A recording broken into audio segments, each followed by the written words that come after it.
no sé si en vuestras conversaciones, a veces con las personas, os ha salido este tema que voy a decir a continuación, pero es relativamente frecuente se puede encontrar a personas que piensen de la manera que voy a decir ahora.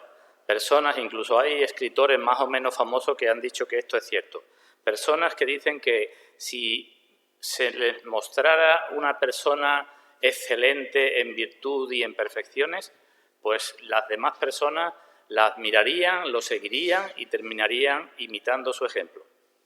No sé si alguna vez en vuestras conversaciones con la gente os ha dado lugar a este asunto. Eso dicen algunos. Pero otros, por ejemplo, como Sócrates, un gran filósofo, decía todo lo contrario. Decía que si una persona con una virtud perfecta apareciera en la tierra, pues precisamente su conducta marcaría un contraste tan grande con el resto de las conductas de los demás, que sería esa persona aborrecida, despreciada, perseguida e incluso llevada a la muerte. Que las demás personas, aunque esa persona no hablara mucho, no podrían soportar pues verse reflejado o verse reflejada en alguien con una conducta tan distinta a la suya. Eso han dicho gente. Nosotros, como cristianos, sabemos que lleva razón este último hombre que he citado, ¿verdad? No solo porque conocemos por la palabra cuál es nuestra propia naturaleza, sino porque también sabemos lo que sucedió con el Señor Jesucristo. Dice en el Evangelio de Juan que las personas aborrecieron la luz, no quisieron la luz, amaban más las tinieblas que la luz, porque sus obras eran malas. Y con el Señor Jesucristo, por más que intentaron apagar la luz, todo lo que le hicieron fue para que esa luz suya brillara todavía más. Y una muestra de lo que le hicieron las personas lo tenemos en forma muy resumida, muy sintética, en el capítulo 53 del libro del profeta Isaías, en el versículo 8 que estamos analizando. Así que vamos a buscar Isaías 53, 8. Ahí ya comenzamos a analizar el día anterior la primera parte de ese versículo. Cuando lo veáis, veréis que tiene 4 frases distintas, podemos dividirlo en 4 apartados distintos. Y el primero de ellos, la primera frase que dice por cárcel y por juicio fue quitado, ya empezamos a comentar el día anterior. Ahí tenemos algo del juicio del Señor. Y hemos titulado la predicación del día anterior y la de este, y la de días sucesivos, cada vez que sigamos hablando del versículo 8, pues el juicio del siervo. Ahí tenemos la injusticia que se le hizo al Señor Jesucristo. Si lo tenéis abierto, dice ese versículo 8, por cárcel y por juicio fue quitado. Y comenté el día anterior de que hay varias formas de entender ese pasaje, esas palabras que son difíciles en el original. Por cárcel y por juicio fue quitado. ¿Qué estaba diciendo ahí el profeta? Dije que podía hacer referencia al justo juicio de Dios sobre el Señor Jesucristo. Pero si vemos lo que aparece en el libro de Hechos de los Apóstoles, en el capítulo 8, cuando Felipe se dirigió a aquel eunuco que venía camino de Jerusalén y que venía leyendo su Biblia en la versión de los 70, la versión de la Septuaginta, allí pone, en su humillación no se le hizo justicia. Una forma de entender, pues, Isaías 53:8, la primera parte, por cárcel y por juicio fue quitado. Una forma de entender es, en su humillación no se le hizo justicia. Y de esa injusticia ya comenzamos a hablar, pues, el día anterior. Y hablamos de lo que llamé el juicio religioso del Señor, de lo que le sucedió al Señor delante de las autoridades religiosas. No os acordaréis, pero dije que ese juicio religioso fue una farsa, porque la sentencia ya estaba emitida antes de que hubiera ninguna prueba de que hubiera nada. Vimos que al Señor se le preguntó acerca de sus discípulos, a lo cual él no quiso responder, que se le preguntó acerca de su doctrina, todo eso delante de un sumo sacerdote o de otro sumo sacerdote. Uno era el suegro del otro, uno fue antes y el otro estaba después. Se le preguntó acerca de su doctrina y él no quiso defenderla, sino dijo, bueno, pues preguntarle a todos los que la hayan oído, porque yo he hablado por las calles, en las sinagogas, en el templo, no tengo nada que ocultar. Pero terminó, pues, siendo acusado por testigos falsos y fue acusado de blasfemo y declarado reo de muerte y escupido y golpeado. Todo eso fue su juicio religioso. Pero no acabó todo allí, porque después vemos en la Escritura que puesto que los judíos no podían dar muerte a nadie, pues lo llevaron, digamos, a la autoridad civil.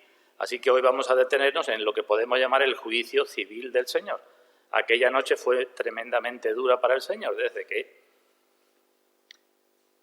estuvo con los discípulos antes de la última cena, consolándolos, hablándoles de su nueva venida, hablándoles de su muerte, después en el huerto de Getsemaní, después fue apresado, después el juicio religioso toda aquella noche y después el juicio civil a primera hora de la mañana. Así que eso es en lo que nos vamos a detener hoy. Pero antes vamos a leer pues el pasaje de Isaías 53, versículo del 7 al 9, lo que llamamos la tercera estrofa de este cántico del siervo. Isaías 53, 7. Dice ahí la palabra de Dios: angustiado él y afligido no abrió su boca. Como cordero fue llevado al matadero, y como oveja delante de sus trasquiladores, enmudeció y no abrió su boca. Por cárcel y por juicio fue quitado, y su generación, ¿quién la contará? Porque fue cortado de la tierra de los vivientes, y por la rebelión de mi pueblo fue herido. Y se dispuso con los impíos su sepultura, mas con los ricos fue en su muerte, aunque nunca hizo maldad, ni hubo engaño en su boca. Así que vamos a comentar algo del juicio civil del Señor con el objetivo, como decimos siempre, de que preparemos nuestros corazones cuando participemos del pan y del vino, de que lo hagamos con gratitud, de que lo hagamos con adoración, de que lo hagamos con alabanza y todo eso, pues a aquel que nos llamó de las tinieblas, que nos sacó de las tinieblas a su luz admirable. Estábamos en las tinieblas, no queríamos nada de la luz porque nuestras obras eran malas. Él pagó por nuestras malas obras, nos sacó de las tinieblas y debemos de participar del pan y del vino pues con tremenda gratitud hacia nuestro Señor. Así que vamos a pedir su bendición y ahora comenzamos. Padre nuestro, gracias te damos desde nuestros corazones y hasta donde podemos, porque podemos estar reunidos en tu presencia, porque tenemos tu palabra, por tu salvación en tu Hijo, nuestro Señor Jesucristo, por la obra de tu Santo Espíritu y por todas las bendiciones que llegan y siguen llegando de ti a nuestras vidas por medio de Él. Gracias, Padre, porque cuando meditamos un poco en lo que somos o cuando tú nos haces sentir lo que somos, todavía nos maravillamos más en tu salvación y te la agradecemos más. Cuando nos damos cuenta de lo propensos que somos a nuestros ídolos, a nuestra gloria, a nuestro orgullo, la tendencia que tiene nuestra carne a subir y a no a menguar, a pesar de que tú nos hayas salvado. Cuando vemos todo eso todavía, te adoramos mucho más porque tú quisiste salvarnos por medio de tu Hijo. Aquel que se humilló hasta lo sumo para que nosotros pudiésemos ser levantados.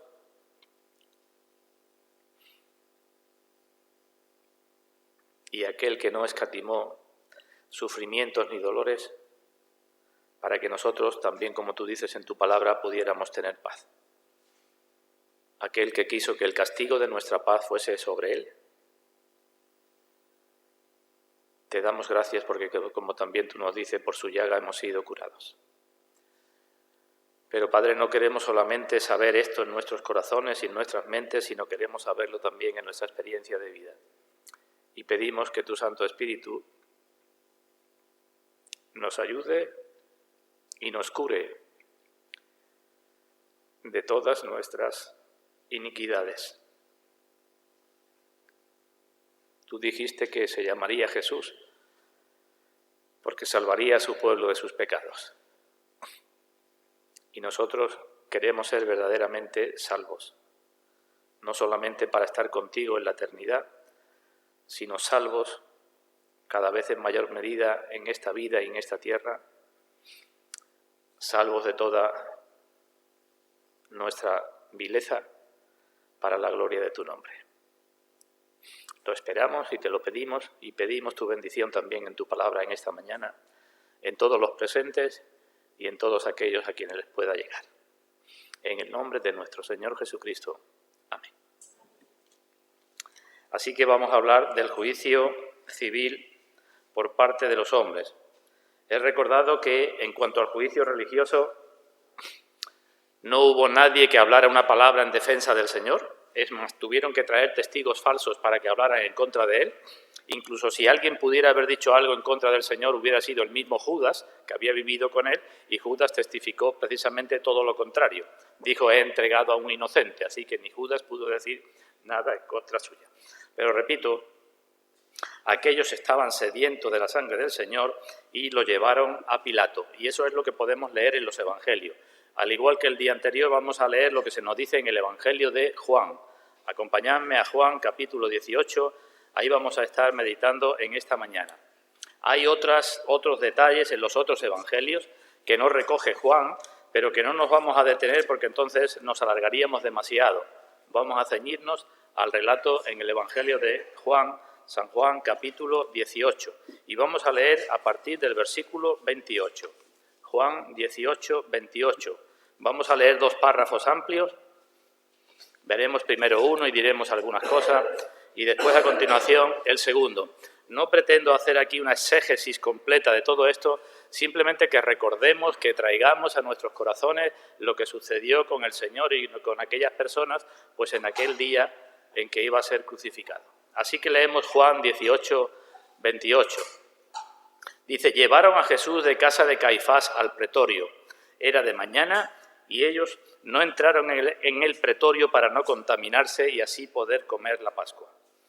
Entonces salió Pilato a ellos y les dijo, ¿qué acusación traéis contra este hombre? Respondieron y le dijeron, si este no fuera malhechor, no te lo habríamos entregado. Entonces les dijo Pilato, tomadle vosotros y juzgadle según vuestra ley. Y los judíos le dijeron, a nosotros no nos está permitido dar muerte a nadie. Y dice Juan, para que se cumpliese la palabra que Jesús había dicho, dando a entender de qué muerte iba a morir. Entonces Pilato volvió a entrar en el pretorio, llamó a Jesús y le dijo, ¿eres tú el rey de los judíos? Jesús le respondió, ¿dices tú esto por ti mismo o te lo han dicho otros de mí? Pilato le respondió, ¿soy yo acaso judío? Tu nación y los principales sacerdotes te han entregado a mí. ¿Qué has hecho? Respondió Jesús, mi reino no es de este mundo. Si mi reino fuera de este mundo, mis servidores pelearían para que yo no fuera entregado a los judíos. Pero mi reino no es de aquí. Le dijo entonces Pilato, ¿luego eres tú rey? Respondió Jesús, tú dices que yo soy rey. Yo para esto he nacido y para esto he venido al mundo, para dar testimonio a la verdad. Todo aquel que es de la verdad oye mi voz. Le dijo Pilato, ¿qué es la verdad? Y cuando hubo dicho esto, salió otra vez a los judíos y les dijo, yo no hallo en él ningún delito. Pero vosotros tenéis la costumbre de que os suelte uno en la Pascua. ¿Queréis pues que os suelte al rey de los judíos? Entonces todos dieron voces de nuevo diciendo, no a este sino a Barrabás, y Barrabás era ladrón. Volvemos entonces al versículo 28. Digo, aquí tenemos la primera parte del juicio civil del Señor, o mejor, de la farsa del juicio civil del Señor. Digo que hay otros detalles que no están aquí recogidos, pero por ejemplo en el Evangelio de Lucas se dice que en este interín, en medio de esta conversación, también Pilato lo mandó a Herodes. Herodes lo interrogó, lo azotó y después vino de vuelta. En otro Evangelio se nos dice, por ejemplo, que la mujer de Pilato vino a él diciendo que no tuviera nada que ver con ese inocente, con ese justo, porque había soñado con él y había sufrido mucho en sueños. Hay otros detalles, pero en fin, nos ceñimos aquí. Así que aquellos religiosos, aquellas autoridades, habían decidido que el Señor muriera y lo llevaron a las autoridades civiles, digamos, para que la muerte fuera más legal, no fuera una cosa de ello, para que fuera más segura, porque si lo condenaba a muerte la autoridad, pues era una muerte más segura, y para que fuera incluso más vergonzosa, porque ellos no podían dar muerte a nadie, y la muerte que daban los romanos era la muerte de cruz. Y hemos leído que vinieron de mañana, es decir, estuvo toda la noche y de madrugada, a primera hora de la mañana, vinieron a casa de Pilato. Probablemente tan temprano por las ansias de la muerte que tenía del Señor Jesús, pero también probablemente porque había mucha gente en la fiesta de la Pascua en Jerusalén, mucha gente que días antes habían estado alabando al Señor y mucha gente que serían, por así decirlo, partidarios del Señor. Y se podría formar un gran tumulto si aquello se hiciera pues en presencia de mucha gente partidaria del Señor. Así que fueron muy tempranito los judíos religiosos y las autoridades religiosas, los alguaciles, los soldados, los mismos que tenemos en ese capítulo, que lo llevaron antes ante Caifás y ante Anás. Y fijémonos en la hipocresía que dice que no entraron en el pretorio para no contaminarse.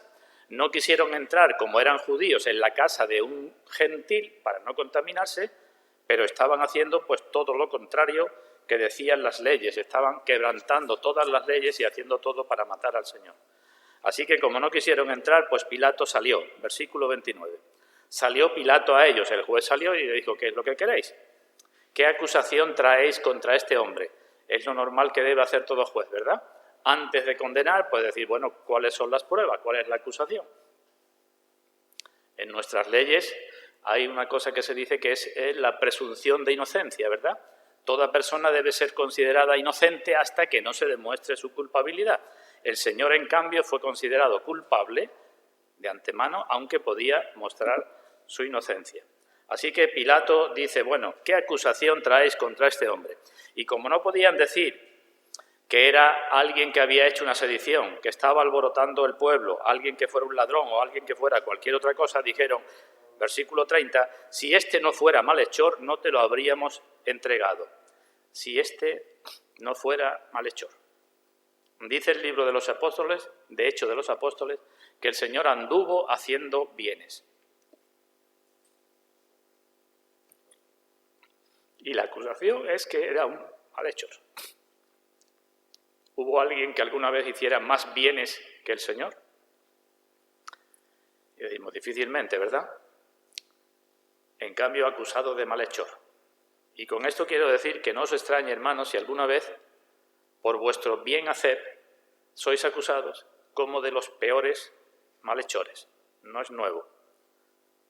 Los bienhechores de la humanidad, muchos de ellos, y los mejores, son acusados a veces como de malhechores y de los peores malhechores. Así que aquí tenemos a un malhechor, y no te lo habríamos entregado si no fuera malhechor, dicen. Y entonces Pilato dice, tomadle vosotros y juzgadle según vuestra ley. ¿Qué podían hacer los judíos? Pues lo tenemos en el libro de Deuteronomio, los judíos podían azotar a otro judío hasta 40 azotes le podían dar. Y le dijo Dios en el libro de Deuteronomio, lo tenemos, que no podían ser las personas azotadas más, no vaya a ser que lo llevaran a la muerte.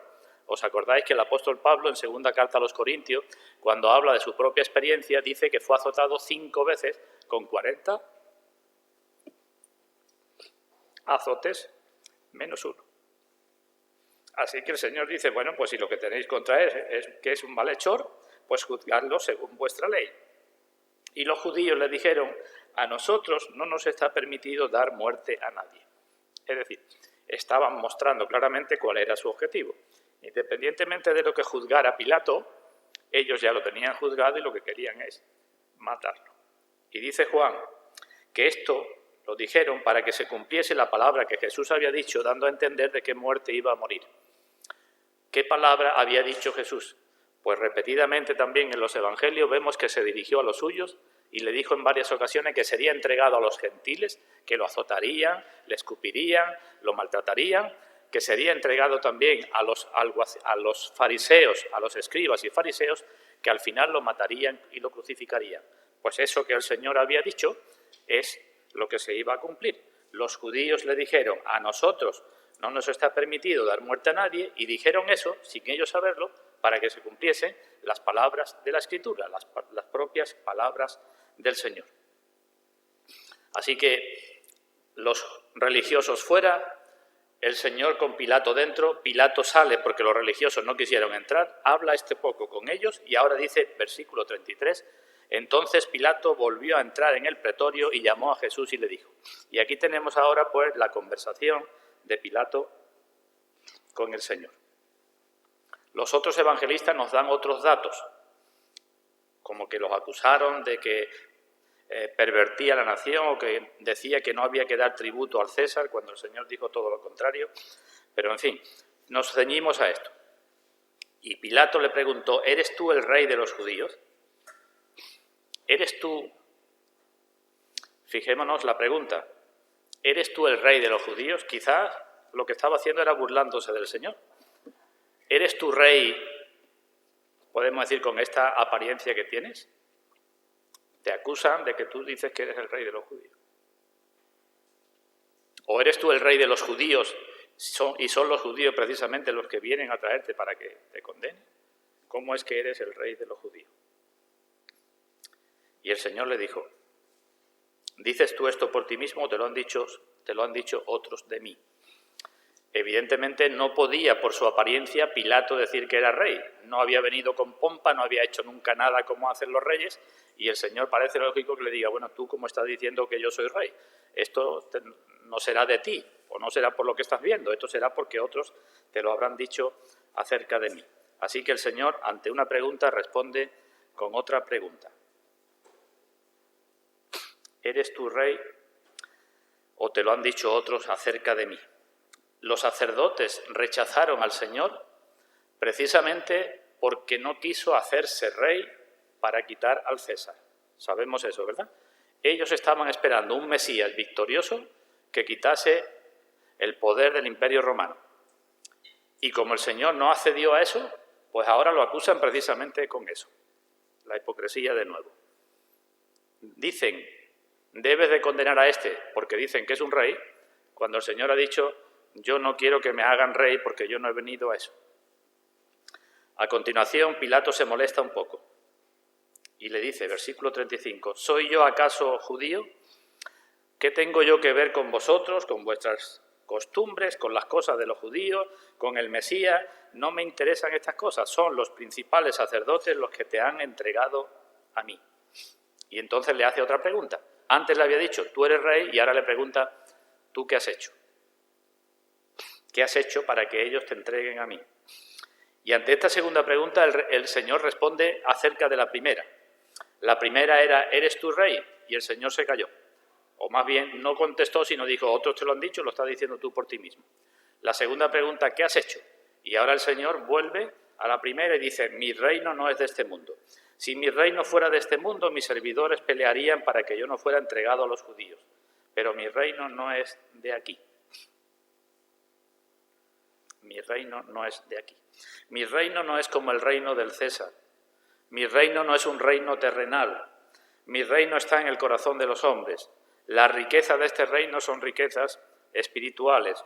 Las armas de este reino son armas espirituales. Es un reino que no es perjudicial para los reinos de este mundo, como dijo Amán al rey Asuero. Están los judíos dispersos por tu reino que son perjudiciales para tu reino. El reino de Cristo no es perjudicial para los reinos de este mundo, solamente se opone al pecado. Y los súbditos no son de este mundo, han sido sacados del mundo, dijo el Señor, yo os tomé del mundo, están destinados a otro mundo, no son los preferidos del mundo, no están gobernados por la sabiduría del mundo, ni buscan la riqueza del mundo. Así que mi reino no es de este mundo y mis súbditos tampoco son de este mundo. Y entonces Pilato parece que empieza a ponerse ya un poco nervioso y sigue preguntando. Versículo 37. Le dijo entonces Pilato, luego, ¿eres tú rey? Como el Señor le había dicho, ya tengo un reino y no es de este mundo, luego, ¿eres tú rey? En algún sentido, ¿eres rey? ¿Qué motivo tienes para decir que eres rey? Y el Señor responde, soy rey porque he nacido y he venido al mundo para dar testimonio de la verdad, para dar a conocer la verdad de Dios, para dar a conocer la voluntad de Dios. Antes había dicho, yo soy el camino y la verdad y la vida, y ahora dice que viene para dar testimonio de la verdad. Sus súbditos, ¿quiénes son? Personas de la verdad. Los que oyen su voz, que es la verdad, y lo siguen, son sus ovejas, ¿verdad?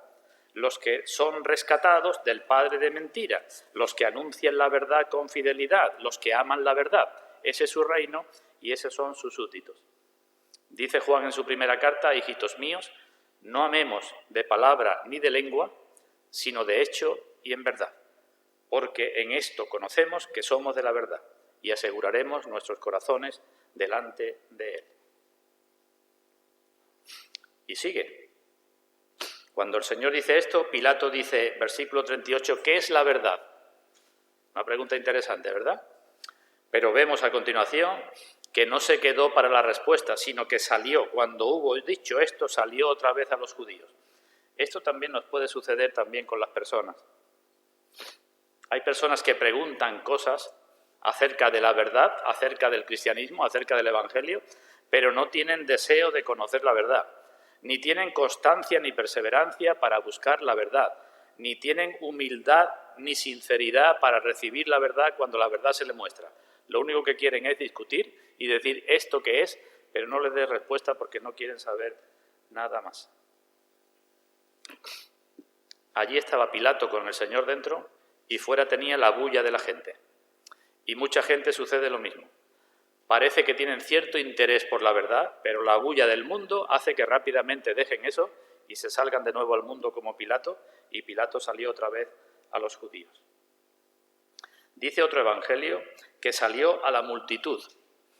Es decir, lo que Pilato iba a decir ahora, y lo que dijo es, final del versículo 38, yo no hallo en él ningún delito, por tanto, ¿qué queréis que haga? Eso no se lo dijo a los dirigentes religiosos, porque ya Pilato sabía lo que querían los dirigentes religiosos, quería que lo quitaran de en medio. Dice otro evangelio que se lo dijo a la multitud, a ver si la multitud respondía de otra manera. Lo que no sabía, y también aparece en los otros evangelios, es que la multitud, las personas que acompañaban a los alguaciles y a los dirigentes religiosos, ya habían sido convencidas por ellos para que gritaran también crucifícale, crucifícale. Así que Pilato, ¿qué es lo que hace? Pues algo que siempre sale mal. Está intentando complacer a toda la gente. Y cuando se intenta complacer a todo el mundo a costa de la verdad o a costa de la justicia, pues termina uno equivocándose de todas maneras. Y Pilato dijo, bueno, voy a salir a la multitud y voy a decirle, yo no hallo en él ningún delito. Ya había emitido su sentencia entonces, ¿no? Yo no hallo en él ningún delito. Pero versículo 39, vosotros tenéis la costumbre de que os suelte a uno en la Pascua. Mirad lo que estaba diciendo. Un juez que dice, yo no hallo en él ningún delito, ¿qué es lo que tiene que hacer a continuación? Soltar a la persona, ¿verdad? Pero como quería congraciar, pues dijo, bueno, pues voy a poner ahora, a pesar de que he dictado la sentencia, voy a poner el caso en manos de todos vosotros a ver qué queréis, que os suelte a un ladrón o que suelte al Señor. Y como era de esperar, pues las personas que no quieren al Señor, eso es lo que sucede con todos los pecadores, antes cualquiera que el Señor, antes un ladrón, aunque me robe, dice en otro evangelio, antes un asesino, aunque pueda matarme, antes uno que cometió un delito de sedición, antes quien sea, antes que el Señor. Barrabás antes que el Señor. Seguimos leyendo porque el juicio no termina ahí. Juan capítulo 19. Así que entonces tomó Pilato a Jesús y le azotó. Y los soldados entretejieron una corona de espinas y la pusieron sobre su cabeza y le vistieron con un manto de púrpura. Y le decían, salve, rey de los judíos, y le daban de bofetadas. Entonces Pilato salió otra vez y les dijo, mirad, os lo traigo fuera para que entendáis que ningún delito hallo en él. Y salió Jesús llevando la corona de espinas y el manto de púrpura, y Pilato les dijo, he aquí el hombre. Cuando le vieron los principales sacerdotes y los alguaciles, dieron voces diciendo, crucifícale, crucifícale. Pilato les dijo, tomadle vosotros y crucificadle, porque yo no hallo delito en él. Los judíos le respondieron, nosotros tenemos una ley, y según nuestra ley debe morir porque se hizo a sí mismo hijo de Dios. Cuando Pilato oyó decir esto, tuvo más miedo. Y entró otra vez en el pretorio y dijo a Jesús, ¿de dónde eres tú? Mas Jesús no le dio respuesta. Entonces le dijo Pilato, ¿a mí no me hablas? ¿No sabes que tengo autoridad para crucificarte y que tengo autoridad para soltarte? Respondió Jesús, ninguna autoridad tendrías contra mí si no te fuese dada de arriba. Por tanto, el que a ti me ha entregado mayor pecado tiene. Desde entonces procuraba Pilato soltarle, pero los judíos daban voces diciendo: si a este sueltas, no eres amigo de César. Todo el que se opone, el que se hace rey, a César se opone. Entonces Pilato, oyendo esto, llevó fuera a Jesús y se sentó en el tribunal, en el lugar llamado el Losado, y en hebreo Gabata. Era la preparación de la Pascua y como la hora sexta. Entonces dijo a los judíos: he aquí vuestro rey. Pero ellos gritaron: fuera, fuera, crucifícale. Pilato les dijo: ¿a vuestro rey he de crucificar? Respondieron los principales sacerdotes. Ahí es interesante ver cuando en los evangelios la conversación es a los judíos, a la multitud, a los sacerdotes. No siempre son los mismos los que responden o a los que se dirige, en este caso, Pilato. Respondieron los principales sacerdotes: no tenemos más rey que César. Así que entonces lo entregó a ellos para que fuese crucificado, y termina el relato diciendo: tomaron pues a Jesús y le llevaron. Ahí tenemos la segunda parte, o lo que continuó en este juicio civil. Pilato declara al Señor inocente, pero en vez de soltarlo dice: ¿a quién queréis, al Señor o a Barrabás? Y cuando dijeron a Barrabás, entonces tomó Pilato a Jesús y la azotó. Otra injusticia, ¿verdad? Quizás lo azotó para contentar a los principales sacerdotes, a ver si con eso tenían suficiente, a ver si no querían seguir más adelante con las acusaciones. Y todos sabemos, creo que la mayoría habéis oído alguna que otra vez, cómo eran los azotes de los romanos, que no eran iguales que los de los judíos. Eran azotes terribles, con cuerdas de cuero, normalmente con bolitas en los extremos, que hacían pues grandes desgarros en la carne, incluso hemorragias grandes, arrancaban trozos de carne. Y no se limitaban, como decía antes, a 40 azotes. Así que así se estaban cumpliendo las Escrituras. Hay Escrituras que dicen que su espalda dio su espalda a los heridores, o que los aradores araron su espalda, el castigo de nuestra paz fue sobre él. Así que fue azotado. Y nos podemos imaginar ya la presencia del Señor, la apariencia del Señor. Después de ser injuriado, abofeteado, antes en el juicio religioso, ahora de nuevo azotado tremendamente. Y además dice: lo entregó Pilato a los soldados, y los soldados entretejieron una corona de espinas y la pusieron sobre su cabeza y le vistieron con un manto de púrpura y le decían: salve, rey de los judíos, y le daban de bofetadas. No sé si habéis visto la película de La Pasión, pero ahí aparecen unas imágenes del Señor que podría muy bien ser lo que verdaderamente estaba sucediendo. Y que aquello para ellos era como un teatro, como cuando a Sansón lo pusieron los filisteos a dar vueltas y a todos reírse de él, pues de esa manera. Y ahí vemos de nuevo la paciencia del Señor, ¿verdad? Soportando no solo los dolores de la muerte, sino todos aquellos dolores, para enseñarnos a nosotros también a ser pacientes cuando seamos maltratados, injuriados o incluso golpeados por causa suya. Así que así, ensangrentado y maltratado, Pilato, versículo 4, dice, sale otra vez y dice: mirad, os lo traigo fuera para que entendáis que ningún delito hallo en él. Antes había dicho: yo no hallo en él ningún delito. Ahora lo azota, lo golpea y la apariencia del Señor es mucho peor, y así como estaba ensangrentado, lo saca de nuevo y dice que entendáis que ningún delito hallo en él. Y salió Jesús llevando la corona de espinas y el manto de púrpura, y Pilato dijo: he aquí el hombre. En realidad Pilato se estaba condenando a sí mismo, ¿no? Si por segunda vez había dicho ningún delito hallo en él, entonces ¿por qué lo azotó? Entonces ¿por qué permitió que lo maltrataran? Entonces ¿por qué no lo liberó? Entonces ¿por qué lo trajo otra vez a los acusadores? Y la respuesta es la de antes: porque quería agradar a todos y al mismo tiempo acallar su propia conciencia. A ver si todos se quedan tranquilos ya con esto, y ya esta gente me deja, los demás me dejan, el pueblo no se subleva, el pueblo que quiere al Señor, a Jesús, no se subleva, y yo me quedo tranquilo con mi conciencia de que no he matado a nadie. He aquí el hombre, fue la palabra que les dijo. Y creo que nosotros como cristianos también, en más de una ocasión, como dice la carta a los Hebreos, debemos mirar y poner los ojos en Jesús. Debemos tener esta visión. El Señor, después de toda la noche de la agonía en Getsemaní, cuando se le mostró seguramente lo que sería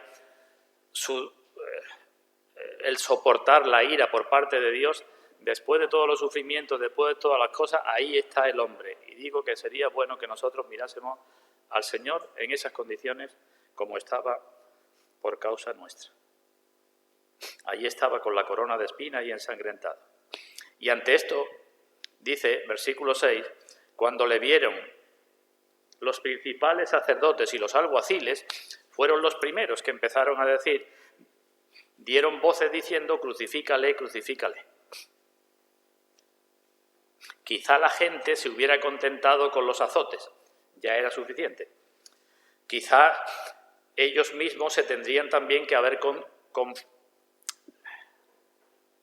contentado con lo que le habían hecho al Señor, pero su objetivo era otro. No presentaron pruebas para acusar al Señor, no podían presentar ninguna prueba. Incluso al decir esto están forzando a Pilato a que haga una injusticia. No están diciendo que su sentencia fuera falsa, no han dicho, tú has dicho que no haya delito y eso es falso, hay delito. No dicen eso, no son capaces de contradecir la sentencia, pero siguen pidiendo que lo crucificaran, poniendo así en riesgo pues su relación con Pilato, que Pilato se podía haber enfrentado a ellos diciendo, bueno, ¿quiénes sois vosotros? Ponía en riesgo incluso la paz de la ciudad, porque podía formarse un tumulto, pero ellos estaban decididos a seguir adelante con sus ideas. Su odio hacia el Señor aumentó sus esfuerzos para que el Señor fuera muerto. Y nosotros, como cristianos, mirando, como dijo Pilato, he aquí al hombre, debemos que nuestro amor por el Señor, si es que verdaderamente lo tenemos, aumente nuestros esfuerzos, nuestros deseos por servirle y por glorificarle. No vamos a ser los cristianos menos que aquellos, ¿verdad? Ellos tenían mucho odio y nosotros no debemos tener mucho amor que nos mueva mucho más que a ellos. Y Pilato dijo, y le dijo algo que sabía que no podían hacer, tomadle vosotros y crucificadle, porque yo no hallo delito en él. La tercera vez que decía yo no hallo delito en él. Es como diciendo, haced vosotros con él lo que queráis, que yo no me atrevo a hacerlo y tener la conciencia tranquila, si estoy diciendo que no hallo ningún delito en él. Pero se metió en un lío cuando dijo esto, porque los judíos le respondieron, nosotros tenemos una ley y según nuestra ley debe morir porque se hizo a sí mismo hijo de Dios. Ante la acusación de que quería ser rey, Pilato no se turbó demasiado. Pero cuando le dijeron que él mismo se hizo hijo de Dios, leemos en el versículo 8 que Pilato, cuando oyó decir esto, tuvo más miedo. No solamente tuvo miedo, ya lo tenía por muchas causas, por todo lo que podía suceder en la ciudad, sino que tuvo más miedo. Se daba cuenta que estaba delante ya no de una persona corriente, sino de uno que pretendía ser rey y que le había dicho que su reino no era de este mundo, ni sus súbditos eran de este mundo, y con uno que según los judíos habían dicho que era el mismo Hijo de Dios. Así que ya no podía contentar al pueblo si lo crucificaba, ni podía contentarse a sí mismo, ni podía apaciguar su conciencia, y tenía más miedo. Y entonces le preguntó, versículo 9, ¿de dónde eres tú? No se atrevió a preguntarle, ¿eres tú hijo de Dios? Cuando lo acusaron de ser rey, le preguntó, ¿eres tú rey? Pero cuando se enteró de que había dicho que era hijo de Dios, no fue capaz de preguntarle, ¿eres tú hijo de Dios? Sino le dijo, ¿de dónde eres tú? Y el Señor no respondió. Se estaba cumpliendo ahí lo que dice también Isaías, ¿verdad? Como oveja delante de sus trasquiladores, enmudeció y no abrió su boca. No tenía sentido de que respondiera de dónde eres a una persona que no tenía interés y que no sabía nada del Mesías, ni tenía ningún interés en las cosas del Señor. ¿Y qué tenemos a continuación? Que entonces Pilato ya se enfadó. Sí, tenía miedo y estaba exasperado. Y fijémonos el contraste. El que estaba en autoridad, el que podía hacer lo que quisiera, tenía miedo y estaba fuera de sus casillas, mientras que el Señor, que era el acusado, estaba tranquilo y apaciguado.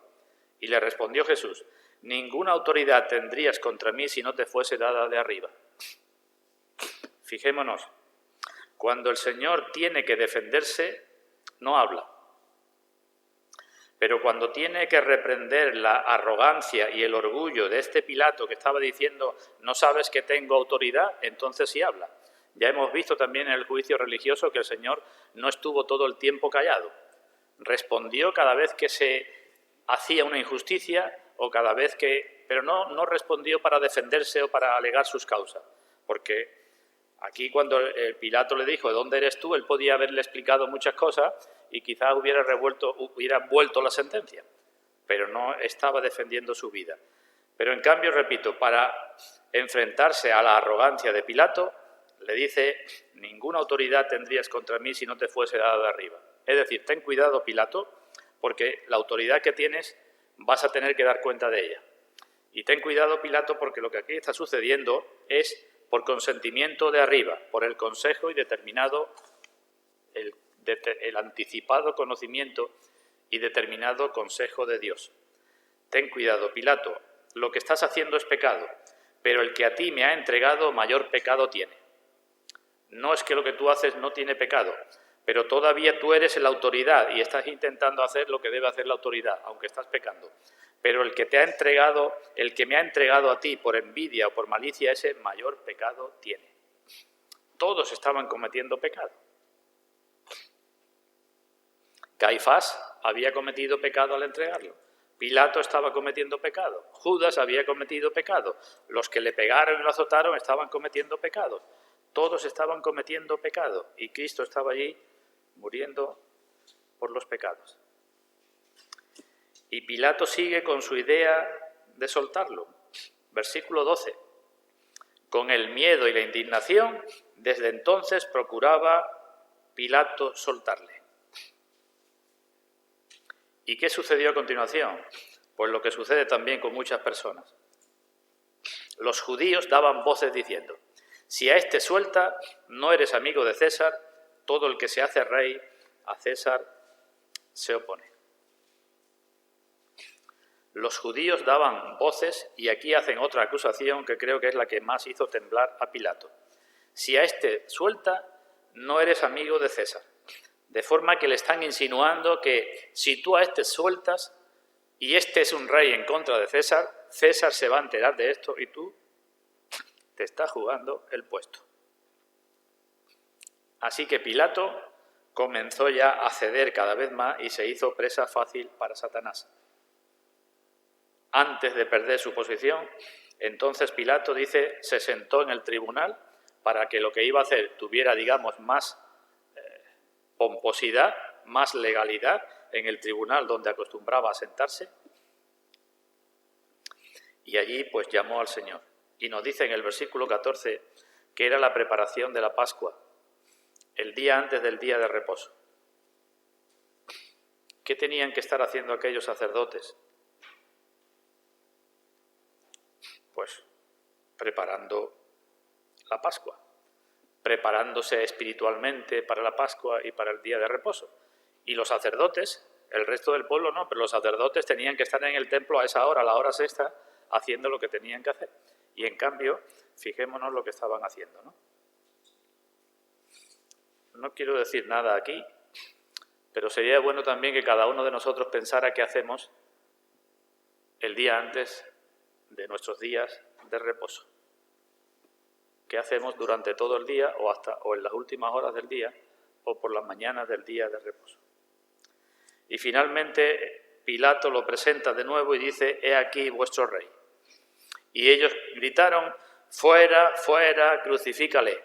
Y Pilato insiste, ¿a vuestro rey he de crucificar? Y ellos dijeron, los principales sacerdotes, no tenemos más rey que a César. Fijaros qué contradicción de nuevo, ¿verdad? No querían al César y ahora dicen, no tenemos más rey que a César. La hipocresía de unos y la debilidad de otros. Se estaba cumpliendo una antigua profecía que dio Jacob, tenemos en el libro de Génesis, cuando dijo: no será quitado el cetro de Judá, ni el legislador de entre sus pies, hasta que venga Silo, y a él se congregarán los pueblos. Una antigua profecía dijo: antes de que venga Silo, el Mesías, al que se congregarán los pueblos, será quitado el cetro de Judá y el legislador de entre sus pies. No será quitado hasta que venga, es decir, que cuando venga ya estará quitado. Y es lo que estaba sucediendo allí. Los judíos decían: no tenemos otro rey que César. Y eso era cierto, ¿verdad? Pues entonces era porque el Mesías estaba presente. Y todo concluye diciendo que Pilato lo entregó a ellos para que fuese crucificado.